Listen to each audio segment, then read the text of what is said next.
For decades, the Brule River has been eating everything we throw at it. They dropped GPS trackers, they poured dye. Nothing ever came back. The water kept flowing in and nothing emerged. Until 2016, when hydrologists finally measured something that changed everything we thought we knew about this place. Deep in Judge C.R. Magney State Park, about an hour north of Duluth, the Brule River does something that rivers aren't supposed to do. It splits in half. One side tumbles 50 feet down a conventional waterfall, crashing into a pool below in a perfectly normal display of gravity and water doing what they've always done.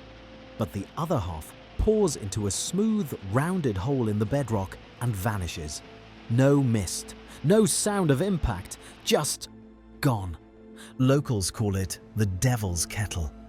For over a century, it's been one of North America's most perplexing geological mysteries, a place where half a river simply ceases to exist in any observable way. Stand at the viewing platform and you'll see what looks like a glitch in the world. Roughly 120 cubic feet of water per second, enough to fill a standard bathtub every single second, plunges into a stone throat about 10 feet wide. Unlike the Eastern Falls, which crashes into an open pool, this side vanishes into a vertical abyss of dark rhyolite rock. The sound here is different.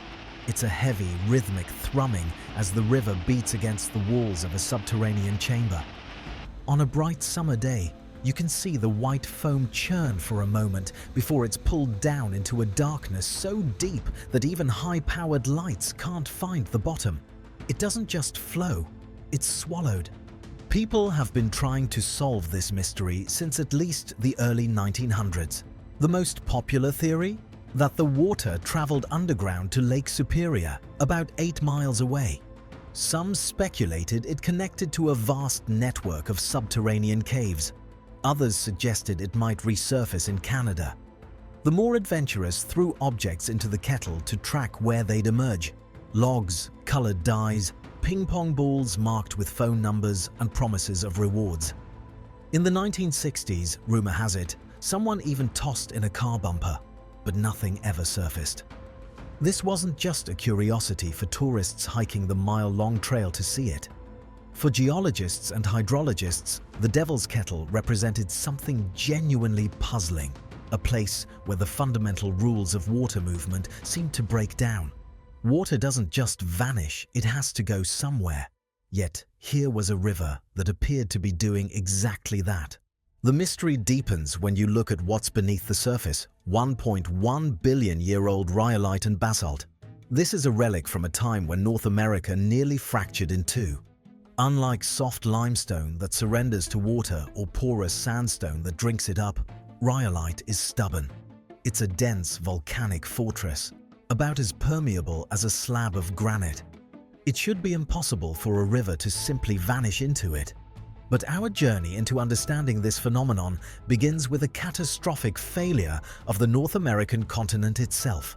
1.1 billion years ago, the tectonic forces that hold continents together started pulling the North American plate apart. This wasn't a gentle process. The crust stretched and thinned. Massive cracks opened. Magma from deep in the mantle surged upward, flooding the landscape with layer upon layer of volcanic rock. Geologists call this the Midcontinent Rift System, a scar running from Kansas through Minnesota and into Michigan, where our continent almost split in two. The rift failed and the continent survived, but the scars remain. Beneath the Devil's Kettle lies a massive stack of volcanic history, 5,000 feet of ancient lava flows piled one on top of the other. These layers are tilted now, angled at 12 degrees like a deck of cards frozen in mid-shuffle. Each one is a frozen record of a moment the Earth's core literally burst through the crust. Fast forward through a billion years of erosion, and we arrive at the Brule River, carving its way through this ancient volcanic landscape toward Lake Superior. As the river flows over the rhyolite, something specific happens at one particular spot. The water encounters a weakness, possibly a joint in the rock, possibly a softer layer, and begins to drill. The kettle wasn't built by chemistry, it was built by momentum. It's the result of mechanical erosion. Imagine a whirlpool acting as a centrifuge, trapping sand and heavy gravel in a permanent spin.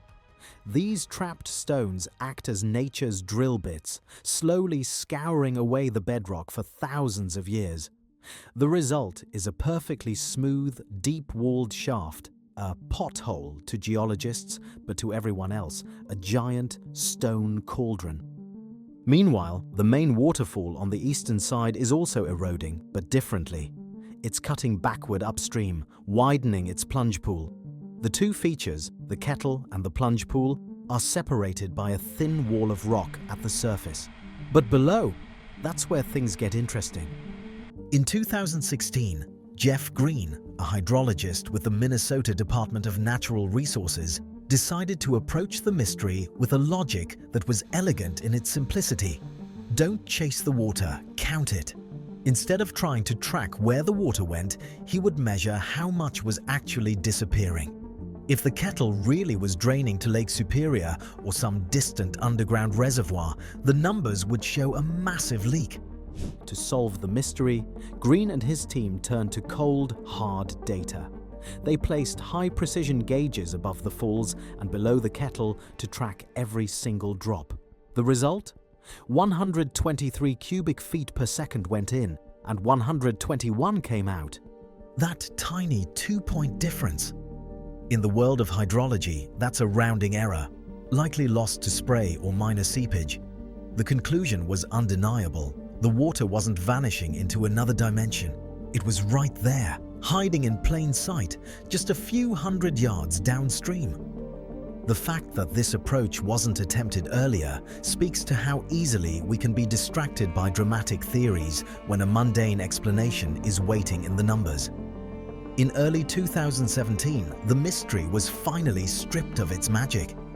We now know that the water isn't embarking on a journey to the center of the Earth. It's a short loop.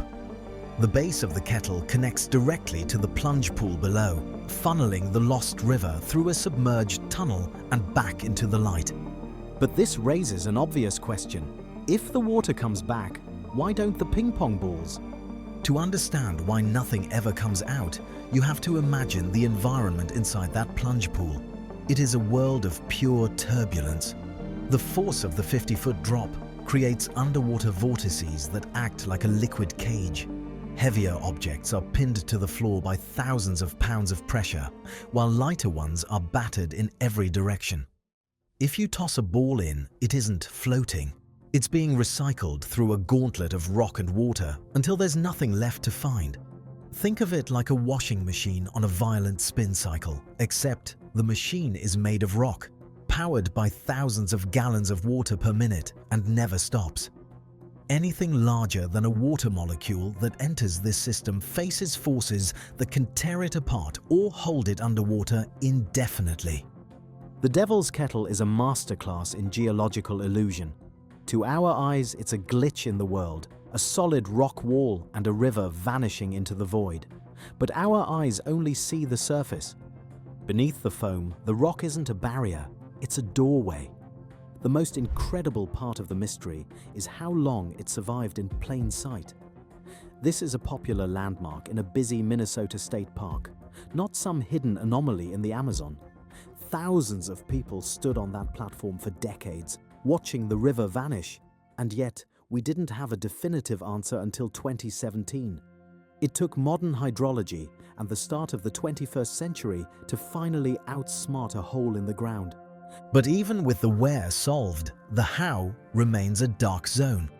We know the water resurfaces, but the passage itself is a black box. How wide is the tunnel? Does it branch into a labyrinth, or is it a single jagged pipe? Because the currents are so violent, these questions might never be answered. Some parts of Earth are simply too dangerous to be mapped. We also don't know if this hidden passage is stable, or if the river is continuing to hollow out the Earth from the inside.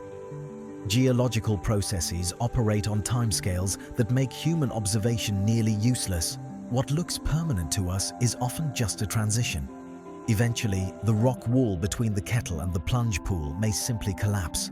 merging the two features into one and erasing the mystery forever. Yet there's still something genuinely eerie about standing at the Devil's Kettle and watching water pour into darkness. Even knowing the scientific explanation doesn't entirely dispel the unsettling feeling of watching a river split itself in half. One side behaves exactly as expected. The other side does something that looks wrong, even if we now understand why. This is what makes natural wonders compelling, not just their scale or beauty, but their ability to challenge our intuitions about how the world works. The Devil's Kettle looks like it's breaking the rules. It's not, but the fact that it looks that way reveals something about the limits of human perception and the hidden complexity of even familiar processes like water flowing downhill. The Devil's Kettle didn't form for our entertainment or to puzzle scientists.